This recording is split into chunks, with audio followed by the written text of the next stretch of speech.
Misi pun dijalankan. Saat itu Vidar memiliki ide meracik ramuan racun dari akar pohon karena kebetulan ia mengetahui sedikit tentang ilmu obat-obatan. Semua tim bekerja sama kemudian menumpahkan cairan racunnya ke dalam saluran air dekat markas tentara Mongol. Berselangnya waktu nampaknya misi mereka berhasil meracuni pasukan Mongol hingga mereka muntah-muntah.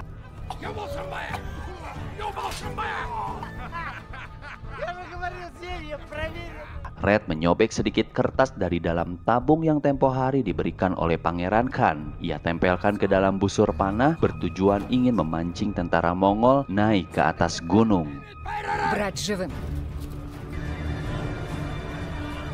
Ketiga utusan sedang dalam perjalanan meminta bantuan ke masing-masing kerajaan. Nampaknya ada satu orang kelelahan hingga ia tertidur di atas kuda. Tentara Mongol berhasil terpancing. Red berdiri sendiri di tengah lapang, sedangkan yang lain bersembunyi di balik pohon langsung diserang dengan panah. Red sudah sangat lelah, ia tidak mampu lagi menahan rasa kantuknya karena tidak tidur selama 3 hari. Malam pun tiba, Lada membangunkan Red karena sudah waktunya makan.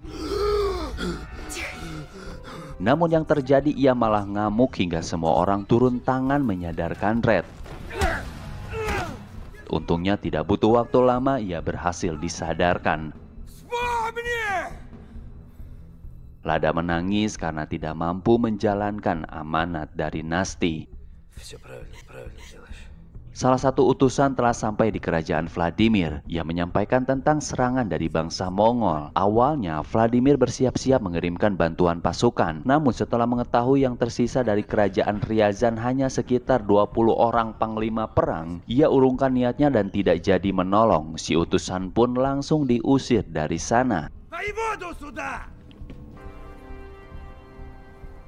Lalu utusan yang kedua sudah berada di kerajaan Koloma. Ia pun mengalami hal yang sama. Sang pangeran tidak ingin memberi bala bantuan tentara, namun ia hanya bisa menolong dengan memberikannya beberapa kuda.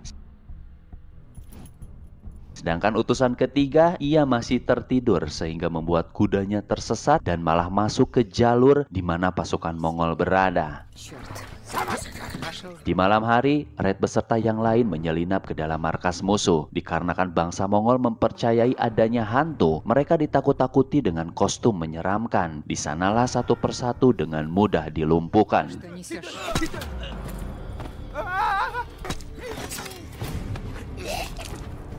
Kemudian meluncurkan ratusan bola api ke arah markas membuat musuh kalang kabut.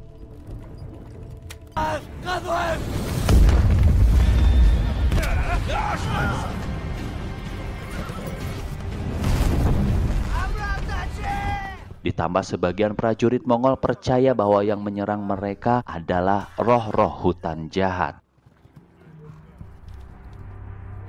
Seorang utusan yang waktu itu tertidur di atas kuda berhasil ditangkap dan akan dijadikan alat pancingan sebagai aksi balas dendam Pangeran Khan terhadap serangan tersebut.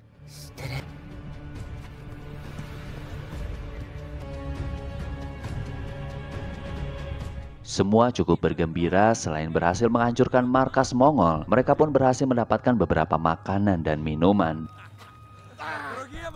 Paginya, Red mendengar suara kuda di sekitar persembunyian. Ia memberanikan diri mencari di mana suara itu berasal. Rada diam-diam mengikutinya dari belakang. Setelah beberapa menit menelusuri hutan, Red menyaksikan ada seseorang yang diikat di balik tiang. Ternyata itu adalah si utusan yang telah mati membeku.